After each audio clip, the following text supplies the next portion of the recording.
দর্শক, Walton smart fridge presents TVS ইনসাইটে আপনাদের স্বাগত জানাচ্ছি। আমি রিয়াদ হোসেন।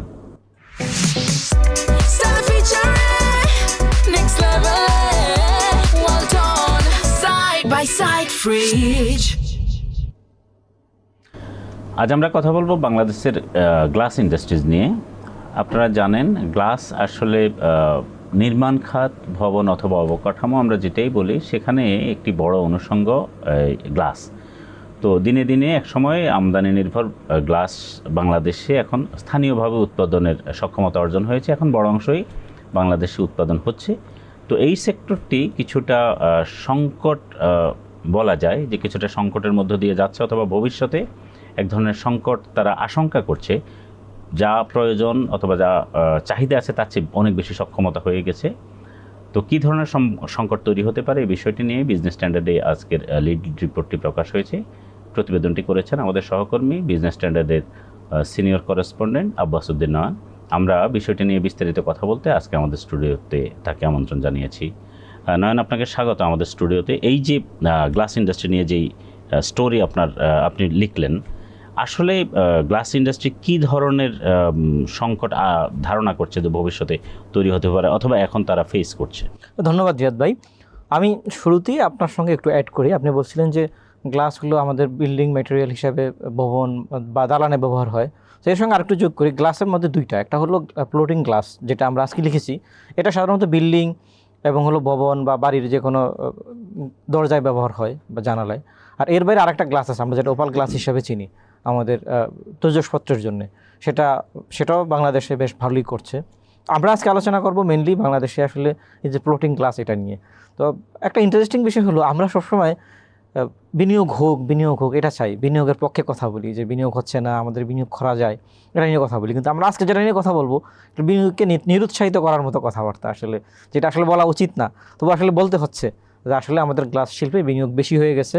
সেটা আসলে আমাদের মার্কেটের ডিমান্ডের তুলনায় বেশি। আমি আপনাকে সেটা বলি আসলে আমাদের কেমন, যে আসলে আমাদের বাংলাদেশে এখন গ্লাসের ডিমান্ড, মানে যেটা আসলে বিল্ডিংয়ে ব্যবহার হয়, বড় বড় হাই রেজ বিল্ডিং। আপনি এখন দেখেন যে গুলশান মানে দিয়ে গেলে অনেক গ্লাসওয়ালা বিল্ডিং দেখবেন। আমাদের যেসব ভবন দেখা যায় এখন অনেক ম্যাক্সিমাম বিল্ডিংই চারপাশে গ্লাস দিয়ে হচ্ছে, হ্যাঁ, গাছ দিয়ে মোড়ানো। তো এটা বাৎসরিক আমাদের ডিমান্ড, মানে প্রতিদিন বাৎসরিক যদি বলি না বলি, প্রতিদিন আমাদের প্রায় 10 থেকে 11,000 মেট্রিক টন গ্লাস আমাদের দরকার হয় এখন বাংলাদেশে যে ডিমান্ড আছে। কিন্তু আমাদের এখন যে কোম্পানিগুলো আছে, যে কটা কোম্পানি এখন বানায়, টপ কোম্পানিগুলো, তাদের প্রোডাকশন ক্যাপাসিটি প্রায় 3,000 মেট্রিক টনের মতো পার ডে। আমি একটু আপনার সাথে যদি একটু কারেকশন, জানি না ইনফরমেশনটা সঠিক আছে কিনা, 10 থেকে 11,000 মেট্রিক টন আমাদের উৎপাদন সক্ষমতা, নাকি আমাদের চাহিদা কি 1 থেকে 1,500 মেট্রিক টন, সেরকম কি বিষয়টা? হ্যাঁ, আচ্ছা, হ্যাঁ, এক্স্যাক্টলি। চাহিদা আছে 1 থেকে 1,500 মেট্রিক টন, আর আমাদের উৎপাদন হয় উৎপাদন সক্ষমতা আছে 3 থেকে 4,000 টন। আমি মাসিকটা বলে ফেলছিলাম। তো এটা হলো আমাদের ডিমান্ড এবং চাহিদার যে বিরাট গ্যাপ, সেটা। তো এখানে যে সংকটটা তৈরি হয়েছে, আপনি জানেন যে আমরা একসময় বলছিলেন যে আমরা একসময় ইম্পোর্ট ডিপেন্ডেন্ট ছিলাম। সেটা 2005 সালের আগে। 2005 সালের আগ পর্যন্ত আমাদের বাংলাদেশে ওই সময় খুব ডিমান্ড বেশি ছিল না, অ্যাকচুয়ালি বলা যায়। বাংলাদেশের ডিমান্ড তৈরি হয়েছে গত 15-20 বছর ধরে। তো এই সময়টায় প্রথমে বাংলাদেশে 2005 সালের দিকে নাসির গ্লাস বাংলাদেশে খুব পরিচিত, সবাই নাসির গ্লাস হিসাবে চেনে। এরপর পিএসপি গ্লাস, এর আগে ওসমানিয়া গ্লাস ছিল সরকারি। তো এই দুইটা কোম্পানি মেনলি, নাসির এবং পিএসপি, 2005 সালের পরে একটু কাছাকাছি সময়ের মধ্যে বাংলাদেশে প্রোডাকশনে আসার পর থেকেই আসলে প্রাইভেট সেক্টরে বাংলাদেশের গ্লাস ইন্ডাস্ট্রি যায়, এবং আমরা ইম্পোর্ট ডিপেন্ডেন্সি কমতে শুরু করে, আমাদের ধীরে ধীরে বাড়তেও শুরু করে ব্যবহার গ্লাসের। মেনলি 2015-16 সালের পর থেকে আসলে আমাদের বাংলাদেশে যখন অনেক বেশি ইনফ্রাস্ট্রাকচার ডেভেলপমেন্ট হচ্ছিল, মেগা প্রজেক্টগুলো আসছিল, বড় বড় বিল্ডিং হচ্ছিল, তখনই আসলে এখানে নতুন নতুন ইনভেস্টররা আসার জন্যে মাটি নেমেছে। আকিজ গ্রুপ কথা বলি, ম্যাগনা গ্রুপ বলি, এরপর এবি গ্লাস নামে একটা বড় কোম্পানি আছে বগুড়া কেন্দ্রিক, তারাও আসলে এই সময়টাই আসলে মার্কেটে নামার চিন্তা করছে। যেহেতু আমাদের ডেভেলপ হচ্ছে, তখন আপনি জানেন যে আমাদের প্রায় 20 সাল 21 সাল পর্যন্ত, করোনার আগ পর্যন্ত আমাদের অন অ্যান অ্যাভারেজ 7% পর্যন্ত জিডিপি গ্রোথ ছিল। আমাদের বিদেশি রেমিটেন্স অনেক আসছিল, আমাদের এক্সপোর্ট গ্রোথ প্রায় 15%-এর মতো ছিল। সবাই চিন্তা করছে যে আসলে আমাদের এখানে তো ডিমান্ড তৈরি হচ্ছে, তো এই সময়টাই সবাই আসলে ইনভেস্টমেন্টের প্ল্যান করছে এবং এগুলাকে সবাই তাদের প্রজেকশন হিসাবে ধরছে। কিন্তু গত 5-7 বছরে সেই মাত্রায়, যেই মাত্রায় তারা ধারণা করছে ইনভেস্টমেন্ট হবে, যে মাত্রায় তারা ধারণা করছে আসলে আমাদের এখানে ইনফ্রাস্ট্রাকচার ডেভেলপমেন্ট হবে, গত 3-4 বছর ধরে সেটা শুরুটা হয়েছিল কি কোভিডের সময় হ্যাঁ, থেকে? শুরুটা হয়েছিল কোভিডের সময় থেকে। তো কোভিডের সময়ের পরে দেখেন একটা ডিলেমা এর মধ্যে কাজ করছে। কোভিডের সময় যখন এই স্লো গেছে, তখন সবাই চিন্তা করছে যে না, আমরা আসলে ইনভেস্টমেন্ট থেকে সরে আসি, অনেকেই তখন ইনভেস্টমেন্ট হোল্ড করে রাখছে। আবার কোভিডের পরপর 22 সালে 23 সালে 2 বছর বাংলাদেশে আবার মানে বুস্ট করছে সব ধরনের ইনভেস্টমেন্ট, ইনফ্রাস্ট্রাকচার ডেভেলপমেন্ট, আমাদের কলকারখানার স্থাপন এবং আমাদের এক্সপোর্ট সব কিছুই। এর কারণ হলো ওই যে 2 বছর বন্ধ ছিল, 2 বছর বন্ধ থাকার কারণে পরের বছর যখন বুস্ট করছে সবাই মনে করছে তো ইন্ডাস্ট্রি অনেক বড় হচ্ছে। তো যারা ইনভেস্টমেন্ট প্ল্যান থেকে সরে গেছিলো তারা আরও বেশি আকারে এখানে আসছে, যে ডিমান্ড তো তৈরি হয়েছে, কিন্তু এই ডিমান্ডটা যে সাময়িক সেটা আমাকে বুঝতে পারিনি অ্যাকচুয়ালি। তো 2020-22 সালে তারা শুরু করছে, কিন্তু ওই যে সবাই প্রজেকশন কিন্তু 17-18 সালের দিকের করা। মনে করেন একটা কোম্পানি প্রজেকশন করছে আমার একটা ফ্যাক্টরি করতে 1000 কোটি টাকা লাগবে, এর মধ্যে ডলারের প্রাইস 40% বাড়ছে করোনার পরে।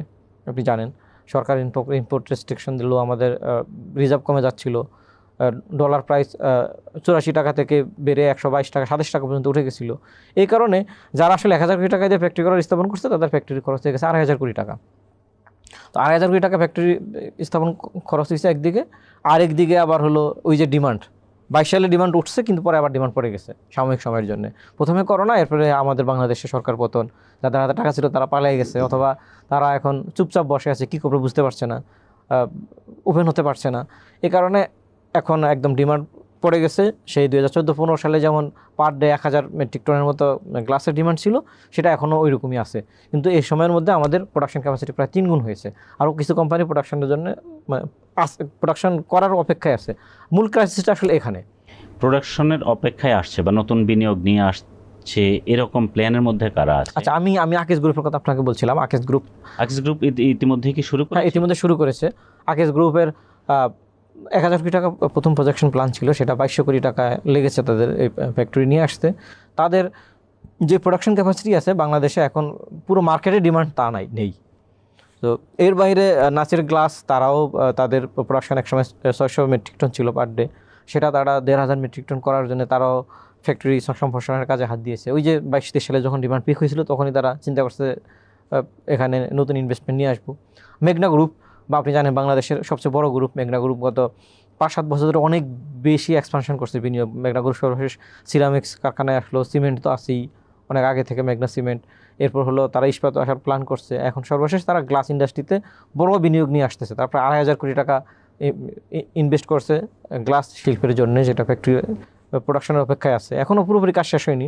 আর একটা গ্রুপ এবি গ্রুপ, বগুড়া কেন্দ্রিক, তারাও এমন প্রায় 1500 কোটি টাকা ইনভেস্ট করছে এখানে এই গ্লাস ইন্ডাস্ট্রিতে আসার জন্য। মোটামুটি এই করা বড় গ্রুপ আসলে ইনভেস্টমেন্টের করে প্রোডাকশনের অপেক্ষায় আছে, যেগুলো আসলে যেগুলো নিয়ে আসলে আমরা সংখ্যা প্রকাশ করছি অ্যাকচুয়ালি। আমরা যদি টাকার অঙ্কে বলি, আমাদের ইয়ারলি গ্লাসের বাজার সাইজটা কেমন, এরকম কি আমাদের কাছে কোনো তথ্য আছে? আচ্ছা, বাজারের সাইজটা নিয়ে আমাদের মধ্যে নানা হিসাব নিকাশ আছে। বাজার নিয়ে আসলে এক্স্যাক্টলি কেউ বলতে পারছে না যে আসলে আমাদের টাকার অঙ্কে বাজারটা কেমন। কারণ হলো গ্লাস তো আসলে নানা দামের গ্লাস, আর এই কোম্পানিগুলো কেউ আসলে আমাদের লিস্টেড কোম্পানিও না, ভাবে মার্কেট নিয়ে কেউ এইভাবে স্টাডি করেনি। তো আমাদের আসলে বার্ষিক হিসাবে আমাদের আসলে গ্লাসের ডিমান্ড প্রায় 3.5 লাখ থেকে 4 লাখ মেট্রিক টনের মতো আছে মেট্রিক টন, আর প্রোডাকশন আছে 10 লাখ মেট্রিক টনের মতো। গ্লাসের প্রাইস কি কিছুটা এখন কমতির দিকে? এক্স্যাক্টলি আমি যেটা একটু বলছিলাম যে সংকট, যেমন সংকটের কারণে যখন সংকট মানে কি, আমাদের সাপ্লাই অনেক বেড়ে গেছে, ডিমান্ড কম। তো সব প্রোডাক্টের ক্ষেত্রে যখন সাপ্লাই বেড়ে যায়, ডিমান্ড কমে যায়, তখন প্রাইস অনেক ফল করে। তো গত 6-7 মাসে মানে 1 বছর ধরতে পারেন, ধীরে ধীরে কমেছে। এখন গ্লাসের প্রাইস প্রায় অর্ধেক নেমে এসেছে বাংলাদেশে। তো আমি বাংলাদেশে, আপনি জানেন যে বাংলাদেশে নাসির গ্লাসের কথা বলছিলাম, অনেক আগে থেকে নাসির গ্লাস বাংলাদেশে লিড দিচ্ছে। তো নাসির গ্লাসের একজন টপ অফিসিয়াল আমাকে জানিয়েছেন যে ওনারা এখন 40-50% পর্যন্ত ডিসকাউন্টে প্রোডাক্ট দিচ্ছে। মানে ওনারা হলো গায়ের যে রেট 2 বছর আগে সেটাও কিন্তু রেখেছে। 2 বছরের মধ্যে হয়তো ওদের 10% দাম বাড়ানোর কথা ছিল নর্মাল হিসাবে, দাম তো বাড়েইনি। ওই 2 বছর আগের প্রাইস রেখেছে, সেটার সঙ্গে এখন 40-50% ডিসকাউন্ট দিয়ে তারা আসলে মার্কেট প্রোডাক্ট সেল করছে। আর এই কারণে যেহেতু ওরা ডিসকাউন্ট দিয়ে সেল করছে আগের দামের সঙ্গে, নতুন করে কেউ যদি দাম ফিক্সড করে তাহলে তারা মনে করে যে এরা তো ডিসকাউন্ট দিচ্ছে না, কিন্তু মার্কেটে কিন্তু নতুন করে কেউ প্রবেশ করতে পারছে অর্থাৎ না। দাম কমাতে বাধ্য হচ্ছে অন্যরাও। একটি বিষয় আমি জানতে চাই, এই যে নাসির গ্লাস বাংলাদেশে একটা বড় বিনিয়োগ নিয়ে আসলো প্রথম বাংলাদেশি কোম্পানি হিসেবে, এবং নিশ্চয়ই তারা কিছু ট্যাক্স সুবিধা পেয়েছিল, যেটি ইম্পোর্টের ক্ষেত্রে আমরা যতদূর জানি 50% থেকে 90%-এর মতো আমদানিতে যে ইম্পোর্ট ট্যাক্স আছে, তো তারা কাঁচামাল আমদানিতে জিরো ডিউটির মতো বেনিফিট পেয়েছিল বা আরও অন্যান্য কিছু সুবিধা হয়তো পেয়েছে। সেই সুবিধা পাওয়ার পরে আমরা যতদূর জানি যে নাসির গ্লাসের প্রাইসও ওই ইম্পোর্টেড প্রাইসের কাছাকাছি ছিল। তার অর্থ কি এরকম একটা লম্বা সময় ধরে তারা যে পরিমাণ মুনাফা আসলে হওয়ার কথা তার চেয়ে অনেক বেশি মুনাফা করতে পেরেছিল? আচ্ছা, এটা আসলে আমরা অ্যাকচুয়ালি বলতে পারি না, কারণ হলো তাদের আসলে প্রোডাকশন কস্ট কত, তারা কত দামে বিক্রি করছে এটা আমাদেরকে দেয়নি। তবে আমরা যেটা ধারণা করতে পারি ইম্পোর্টের সঙ্গে মিলিয়ে, ইম্পোর্ট ট্যাক্স আপনি যেমনটা বলছেন প্রায় 50% মতো, 25% শুল্ক, 15% ব্যাট, এর সঙ্গে আবার এটি যোগ হলে সম্পূরক শুল্ক আছে প্রায় 60% পর্যন্ত প্রোডাক্ট বেঁধে, সেটা 50%-এর বেশি হয় অ্যাকচুয়ালি ইম্পোর্টের ক্ষেত্রে। আর লোকালি যদি কেউ প্রোডাকশন করে সেক্ষেত্রে তার র মেটেরিয়ালের ক্ষেত্রে শুল্ক একদম 0%, কোনো ধরনের শুল্ক নেই। শুল্ক 0% হওয়া মানে কোনো ব্যাটও নেই। তার মানে হলো তাদের যে র মেটেরিয়ালগুলো নিয়ে আসছে সেগুলো অ্যাকচুয়ালি কোনো ট্যাক্স ছাড়া নিয়ে আসছে। আবার প্রোডাকশনের ক্ষেত্রে তারা সেখানেও কিছু বেনিফিট পেয়েছে, তার দীর্ঘদিন ধরে মার্কেটে এককভাবে নেতৃত্ব দিয়েছে, তারাই ব্যবসা করেছে। আর বাংলাদেশে মেইনলি প্রোডাকশন আছে চীন, ভিয়েতনাম এবং হলো ইন্ডিয়া থেকে কিছু বাংলাদেশে গ্লাস আসে মেইনলি। ওইসব দেশ থেকে আনার ক্ষেত্রে অনেক ট্রান্সপোর্ট কস্ট আছে। তবে একটা বিষয় হলো আমাদের কোম্পানিগুলো যেহেতু নিজস্ব র মেটেরিয়াল নেই, র মেটেরিয়াল ইম্পোর্ট করে, সেক্ষেত্রে ইম্পোর্টের তার কিছু কস্ট আছে, ট্রান্সপোর্ট কস্ট আছে।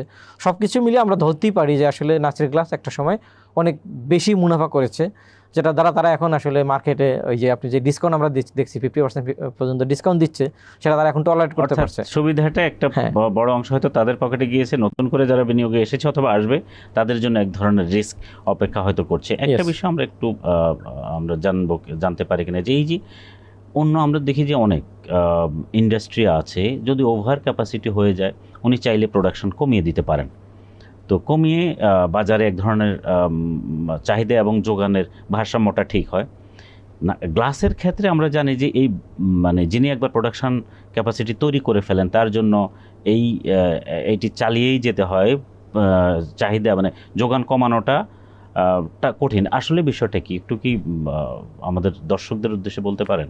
নিশ্চয়ই।